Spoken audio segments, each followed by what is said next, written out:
Welcome, Woody, Wednesday, Wisconsin week. It's Snap Judgments brought to you by Buyers Auto. I got it to 5. I topped myself from Tuesday. Welcome in. That's Bill Landis. I am Austin Ward, and that'll be the end of the alliteration portion of the show. But the Buckeyes have practiced. They are done with that on a Wednesday night in here on the outdoor field, getting ready for prime time against the Badgers on Saturday night.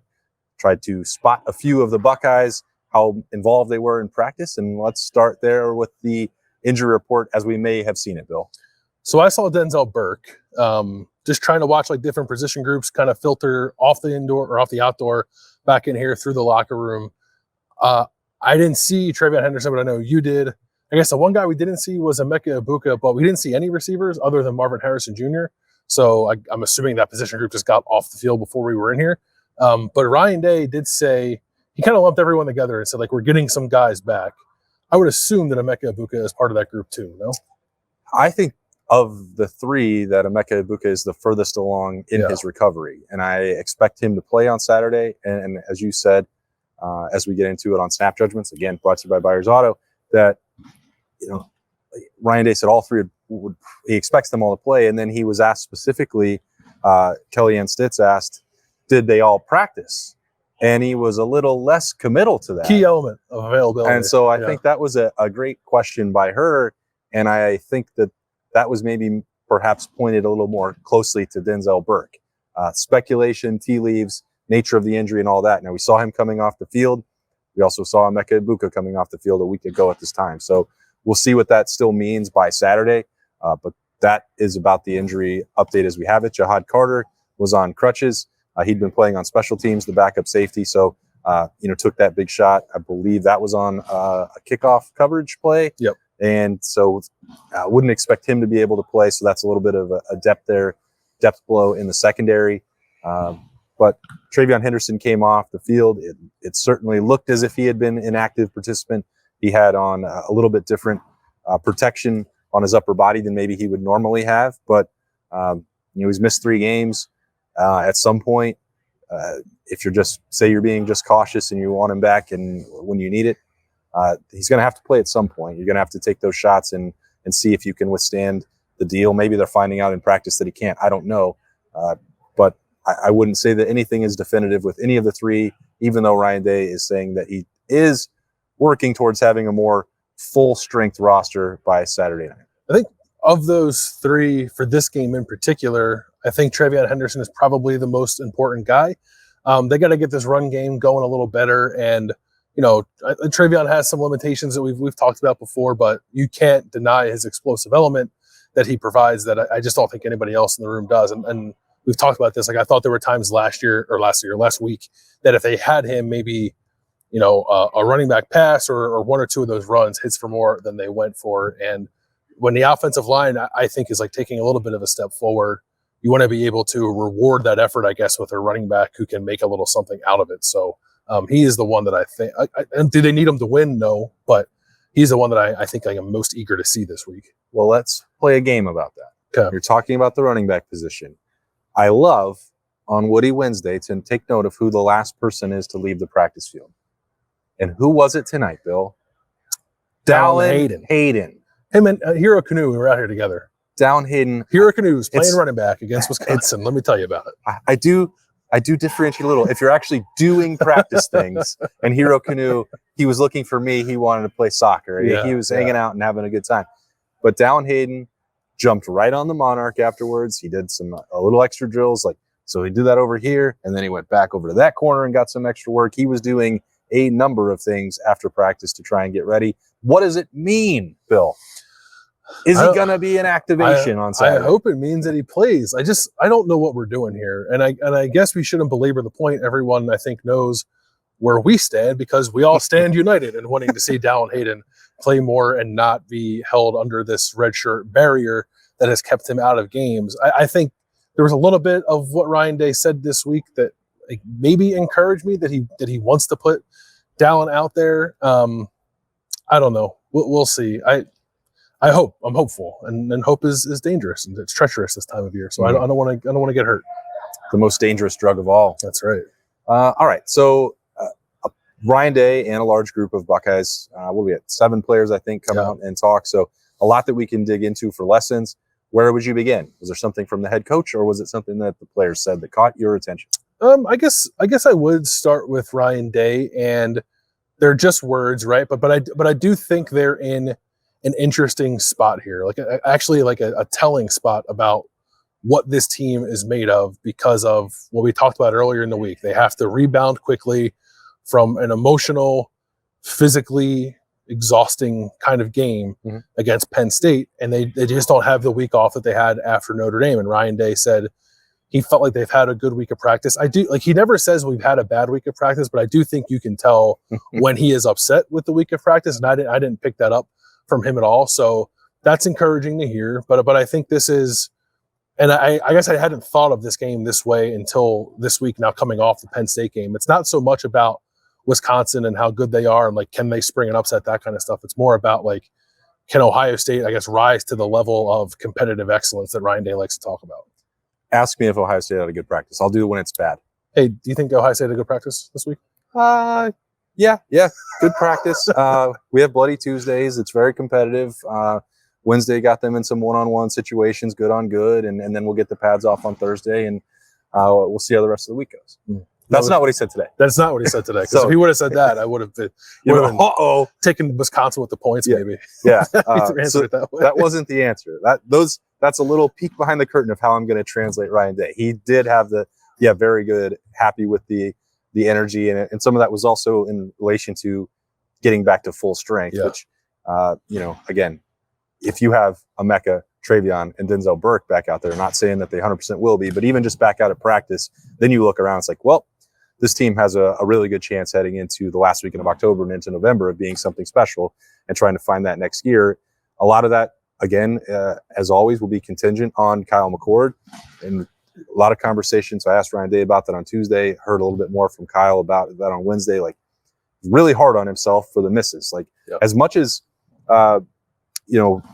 everybody out there evaluating and Buckeye fans and Ohio State fans and everybody, disappointed with the missed opportunities for touchdowns, like as upset as they are, I guarantee you that's tenfold for Kyle McCord. He's going to be much harder on himself than he was. In real time, you could even see it, the way he was reacting to, I think it was the slant where he was like mostly, hammering himself and pulling on the rubber bands and stuff. But, he watched it on film and that made it a little bit worse. But he gets the urgency. Like, he's not trying to miss those throws, but he knows what it can mean for Ohio State's offense moving forward. So, it's another week to take that challenge and get rolling early. He did do that for the first 5 throws, and there was a little bit a lapse there. We all know that, but he made that point. Like, he's not resting on his laurels and say, "Hey, I'm 8-0 as a starter and almost threw for 300 yards against the number 1 defense in the country." I do think that's worth a reminder. Like, some of those throws were wide open and they were schemed up and they needed to be completed. But a lot of the positive things that he did against the defense that I checked, they're still number 1 in the country in total defense and scoring defense. Like, those should maybe carry some weight. I don't know how much, but some. No, I think they do. And I think however the outside takes it, I do think those plays give him confidence. Because he said, like, I have to get myself to a level that is necessary for this team to win championships. Now, I think Doug and I talked about this on Kings of Columbus. Like, that level can change depending on what else is going on with the team. And I think that level is different this year because this defense is so good, and I think can kind of be the first foot forward for them. Obviously, they have to score points, and they have to be probably more efficient than they have been in the first quarter. He's aware of that. He's working at it. And I guess I find it, while it's frustrating to see the misses in the first half, I do find it somewhat encouraging that he figures stuff out and plays better in the second halves, and in particular in fourth quarters of games. And Berm says that, like, would you rather have a guy who's on it in the first quarter, maybe tapers off, or a guy who's figuring stuff out and then is on it in the fourth quarter? I'd rather have the latter as well, but they are leaving opportunities on the field in the beginning of games. And he said that. Like, he said he wants to take his game to the next level. I asked him what that means. He talked about some leadership stuff, but then he said, like, we got to score when those opportunities present themselves, especially early in games.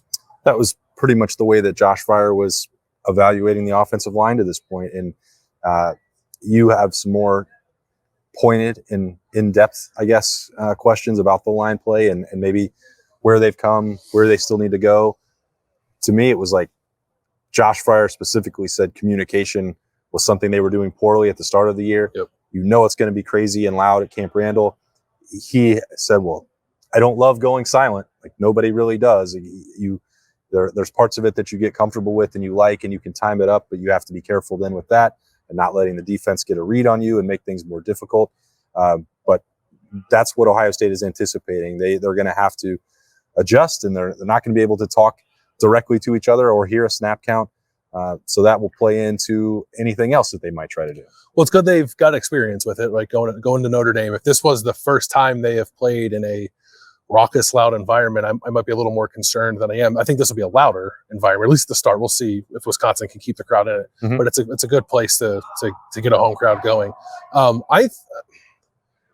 I still don't know what the ceiling of this offensive line is. And it's probably lower than what it should be and lower than what we've come accustomed to. But I still think there is a level of good, or good enough, I think, that this group can get to. And part of me feels like they're taking steps toward that. Like the fact that Denai Dennis Sutton and Chop Robinson and Adisa Isaac from Penn State, who I think collectively is certainly the best collection of ends they'll see this year, and even perhaps individually, like those might be the top 3 defensive ends that Ohio State sees this year.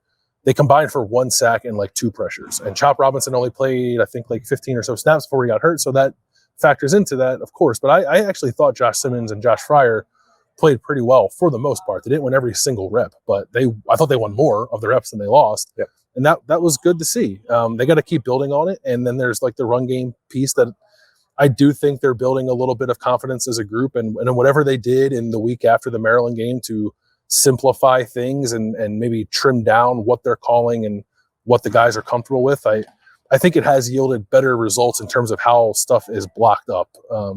It's still not perfect. They got to be more efficient, but I do kind of feel like that offensive line is better now than it was 2 weeks ago, but now they're going to be tested again with the silent count and the crowd and not false starting and all that stuff. So we'll see how they handle it. What else stood out to you on Wednesday night? Anything on the defensive side? Yeah, talk with Caden Curry about just sort of generally how much better this pass rush has played in the last 3 weeks. JT Tuimoloau is like spearheading that, but I think as a group they're playing much better, affecting quarterbacks more. And he just sort of said like that's natural confidence building throughout the season. Guys getting increased reps and more of a rhythm, and that probably applies to him more than some other guys because he's just been playing more. Caden Curry has the last couple of weeks. Kenyatta Jackson was also out here. I didn't get a chance to ask him something similar, but like those 2 guys were the spokesmen for the defensive line tonight. And I think, at least from Caden Curry, I sensed a building confidence in him that I think probably stands as an example for the rest of that group, because I think they've been playing really well the last 3 weeks. Like it's looked like how I expected Ohio State defensive line to look. Yeah, it's certainly been trending this way. I talked to JT about that after the game on Saturday. It was like, hey,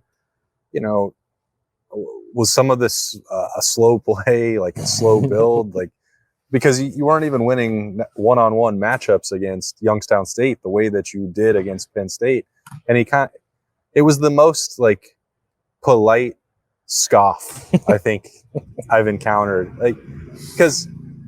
And I didn't mean it as a slight, and I made that clear to him. Like I can understand why that may have been the case. You don't have to have a tenacious pass rush to win that game, and you'd rather, work out whatever issues or schematic things, or be vanilla and say that this is not still going to have to happen at a higher level until Notre Dame or Penn State. And he just didn't really want to have that conversation. And he said that there were different tools and metrics that they evaluate, sort of leaning back on what we've heard from many times before, like pressures are more important to them often if there's enough of them than sacks. And but the sacks are now coming too. And even the 4th and 30 play where JT, gets that was a sack. What was the fourth and 30 deflection? Was 4th and 4. Yeah, the 4th and 4 play. I couldn't help but think, and I talked about that with Zach Bourne. You can see that on Thursday on Buckeye Q. Like in my mind was how close Zach Harrison was to Stetson Bennett and that throw, and then JT gets home. Like it has always been that half step, and now maybe they're finding that. And that play, like if Zach Harrison had done that, then Ohio State would have another banner, right, like that one, like in here, like that would have been the case. And so that did happen against Penn State. They did get off the field, and it doesn't have to be a sack. Like batting down that ball against Georgia would have won the Peach Bowl, and batting down that ball helped win against Penn State. So yeah, I asked Caden Curry like to try to get inside the defensive line room, like when JT kind of like basically owns a first round pick for the majority of that game. Like, do you guys spend more time watching that or like pump him up more than you would normally? And he didn't really go down that road. But the one thing he did say is that like, it's not surprising to hear that like JT is, whether he does it vocally or not, is like a tone setter in that room, and everyone's just sort of like striving to meet the level that he's playing at. So when they see him have a game like that, it makes everybody else want to take their game up another level. So I'm on alert for that now to see if maybe some of these other ends start pushing the pocket the way that JT is, because he's playing out of his mind. He's playing his best football, and the line generally is playing well. But even with that said, I still think there's another level collectively they can get to. We had our first chance to interview Jermaine Matthews with the Buckeyes, and that is a fun guy to talk to and a fun guy to watch. I think he didn't quite have the Denzel Burke freshman level, I am already capable of shutting down anyone in the country talk. He also said that he was asked if like Denzel's success 2 years ago helped inspire, inspire, motivate, educate him. And he's like, I didn't watch Denzel as a freshman. He's like, okay, that's cool. Well, let's move on from that. He's like, does Denzel's experience help you? And he's like, I think that part is more like Denzel. He is just his own player. He's not worried about being somebody else, thinking about what happened before he got to Ohio State. And he did say, like, I'm a one game at a time, one play at a guy, one game, one play at a time guy. And he's not worried about any of those other things. And I think you can kind of see that. That's probably why you hear so many people, Jim Knowles, other people on the defensive staff say, well, he doesn't think about the moment. He didn't feel the pressure when Ohio State brought the blitz and he's left in one-on-one coverage against one of the best wide receivers in the Big Ten. Like that's special mentality. Not everybody has that. Special was the word I was going to use. I wasn't over there to talk to him, unfortunately, but yeah, I mean, I love his game. And I think he is going to be a special cornerback here. And I wasn't sure that it would happen now, or we'd even see a glimpse of that now. Obviously, the pick six kind of in garbage time earlier in the year, but to step up the way that he did against Penn State, man, like I think there are a handful of freshmen in the country who can be thrown into that spot and not let it phase them. So the fact that he did it, I think speaks volumes about him. And now we'll see when Denzel comes back. Now we're just trying to figure out, like, okay, he showed you he can do that. Now what's that mean for him moving forward the rest of the season? I think it's even more beneficial for Ohio State, because if Denzel Burke is 85%, and let's arbitrarily say that that's the cutoff point, like if it's necessary for him to go, we'll go. But if you have now a third option and you don't have to force Denzel Burke back before he's 100% ready, and like setting aside the opponent, like Wisconsin's shouldn't really test Ohio State through the air. And if it's a coin flip or a questionable status, you could dress him and still not use him. You can trust those other guys to play, and if it's emergency, make a change. But it doesn't look like with Davison Igbinosun, Jordan Hancock, and now Jermaine Matthews that you have to necessarily worry about that. And it is not, that wouldn't be a mark of like not taking Wisconsin seriously. It's making a decision for the rest of the season and evaluating what you have. That Jermaine Matthews, I think, has made a case that he can be included in that. Now, what does that look like when 4 of them are in the mix? I don't know. But this may well be a situation where you can go with 3 and not have one of the best cornerbacks in the country, because you don't have to do it right now. Yeah, I think it's a great spot for the defense to be in, because like you have Jermaine Matthews, you have like Caden McDonald's making a little bit of push. We'll see what that means. Caden Curry and Kenyatta Jackson are playing more at defensive end. You have like a two-way rotation now with Cody Simon and Steele Chambers at will linebacker. They're finding ways, I think, to not steal rest, but just like rotate a little more, and I think keep guys fresher for, to achieve what they ultimately want to achieve at the end of the year. And they just didn't have that last year. And I don't know if being worn down is part of the reason why things started to unravel for the defense a year ago or not. Maybe that had nothing to do with it, but I think they're much better positioned to still be playing their best football later in the year than they were last year because of the depth that's emerging here. Yeah, the next step in that is Saturday night at Wisconsin on NBC, 7:30 Eastern kickoff. So another day of practice, and then Ohio State will travel west to Madison. More coverage still coming. beyond Snap Judgments, which are brought to you by Buyers Auto. So we'll have the pick show. We'll have the daily on Thursday with Anthony Schlegel, Buckeye Q with Zach Bourne, Freaky Friday bold predictions, so much more as we get ready for kickoff on Saturday night. But our stuff inside the Woody for the week is done. Thanks so much for joining us. He's Bill Landis. I'm Austin Ward. We will talk to you later.